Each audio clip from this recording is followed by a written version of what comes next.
वैसे अंजलि दीदी, देखा जाए तो टिफिन उठाकर देने की उम्र तो आपकी है। आपका अपना घर परिवार बच्चे होते तो ये जिम्मेदारी आज आप पूरी कर रही होती।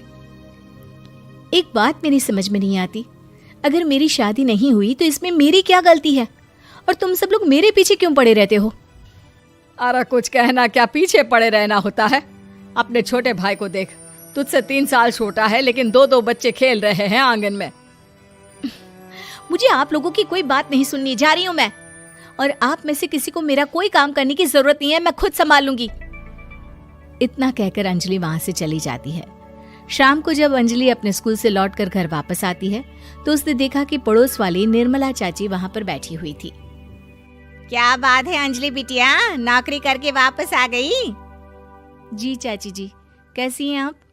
मैं तो ठीक हूँ बेटा, तुम बताओ शादी के बारे में कुछ सोचा या नहीं? अरे रहने दीजिए ना, इससे तो शादी की बात करना ही बेकार है। कुछ भी कहो तो गुस्सा करती है, बात बात पर आंखें दिखाती है। माँ, आप ऐसा क्यों कह रही है? मैंने कब आप पर गुस्सा किया? अरे अंजलि बेटा, तुम्हारी माँ ठीक ही तो कहती है। 30 की होने आई हो, अब तुम्हें भी शादी वादी कर लेनी चाहिए। चाची जी, आप तो ऐसे कह रही हैं जैसे शादी करने से मैंने मना किया हो। रहने दीजिए निर्मला चाची, हमारी अंजलि दीदी को अभी तक उनकी पसंद का दूल्हा नहीं मिला ना, इसीलिए वो शादी नहीं कर रही। भाभी, ऐसी कोई बात नहीं है। अरे तो फिर क्या बात है? तुम्हारी माँ ने तुम्हारे लिए इतने रिश्ते ढूंढे लेकिन तुम्हें कोई पसंद ही नहीं आता। क्या है ना चाची जी, हमारी ननद रानी नौकरी जो करती है ऐसे ही थोड़ी ना किसी को पसंद कर लेंगी। अरे भाई, नौकरी का घमंड है तो बात अलग है, कोई और बात हो तो बताओ, कोई रास्ता निकाला जाए। नहीं नहीं चाची जी, कोई बात नहीं है, बस मुझे अभी तक अपनी पसंद का कोई मिला नहीं है। सुन लिया आपने, इस लड़की के तो पर निकल आए हैं और इतनी उम्र में अपनी पसंद का कोई मिलेगा भी नहीं इसे। माँ, आप मेरी शादी को लेकर हमेशा मुझे ताने क्यों मारती रहती हैं? अपनी माँ की बातें तो ताने लगती है। ताने हैं? बताओ, मैंने कुछ गलत कहा क्या? देखो, ये सब छोड़ो, मेरी दूर की बुआ का बेटा है, उसकी अभी शादी नहीं हुई है, उम्र होगी कोई 34-35 साल। आप कहें तो बात आगे बढ़ाऊं? अरे हाँ हाँ, क्यों नहीं, ये भी कोई पूछने की बात है। अरे जल्दी से लड़के को यहाँ बुला लो। माँ, आप मुझसे पूछे बिना मेरी शादी की बात करने जा रही हैं, और मेरी उम्र 30 भी पूरी नहीं हुई है। निर्मला चाची कह रही है कि वो लड़का 35 साल का है। अंजलि दीदी, आपको क्या लगता है इस उम्र में कोई फिल्म का हीरो आएगा आपके लिए? देखिए, अब पसंद और नापसंद की बात तो रहने दीजिए, पसंद करने की उम्र तो आपकी निकल चुकी। अब तो जो भी मिले उसी से शादी कर लीजिए, इसी में भलाई है। तेरी भाभी बिल्कुल ठीक कह रही है। अब जैसा रिश्ता मिले उसके लिए हाँ कर देना, ताकि हम भी गंगा नहाए। ठीक है, चलिए मैं उस लड़के को कहती हूँ, वो कल ही अंजलि को देखने आ जाएगा। अगले दिन निर्मला चाची के दूर का रिश्तेदार अंजलि को देखने उसके घर आता है। उसका नाम था अजय। अंजलि जी, तो आप नौकरी करती हैं, वो भी स्कूल में?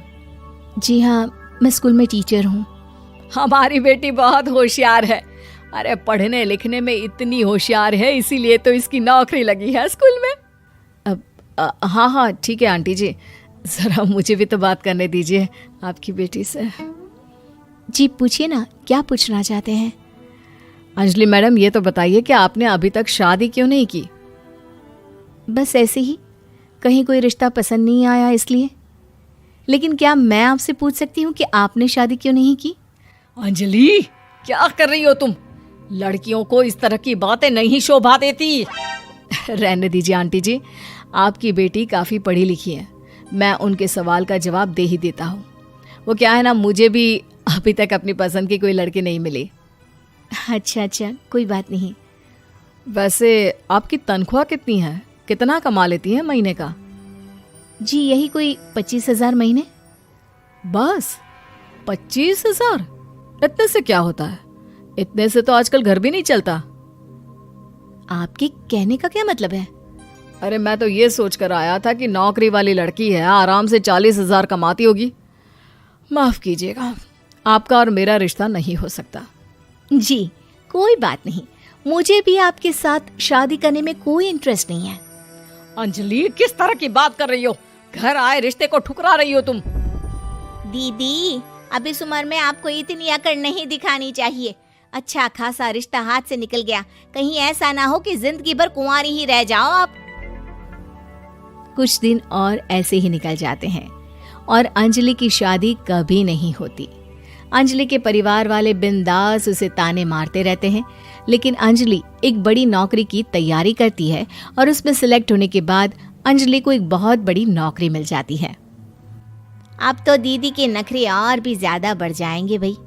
अब तो इतनी बड़ी नौकरी जो लगी है, अब इनकी शादी होने से रही। माँ, मुझे नौकरी के लिए दूसरे शहर जाना पड़ेगा। आप जानती हैं ये बहुत बड़ी जॉब है और इसमें पैसे भी बहुत ज्यादा मिलेंगे। अच्छा, कितने पैसे मिलेंगे बेटा? माँ, मुझे हर महीने 90,000 सैलरी मिलेगी। क्या? अरे वाह वाह, ये तो बहुत अच्छी बात है। लेकिन फायदा क्या? कितने भी पैसे मिले, शादी तो हुई नहीं ना तुम्हारी। अंजलि नौकरी करने के लिए दूसरे शहर में चली जाती है और जब कुछ महीनों के बाद वो वापस घर आती है तो उसे अपने पति के साथ देखकर उसके घर वाले हैरान रह जाते हैं। अरे अंजलि, तूने शादी कर ली और हमें बताया तक नहीं। और दामाद जी करते क्या हैं? इतनी बड़ी कार है उनकी। माँ, मैं आपको सब कुछ बताना चाहती थी, लेकिन आप सबके ताने सुनकर बहुत दुखी हो गई थी और इसलिए मैंने अपनी पसंद से शादी कर ली। मेरे पति मेरे साथ ही ऑफिस में नौकरी करते हैं और बहुत बड़े अफसर हैं। और एक बात बताऊं माँ, आज मैं बहुत खुश हूँ।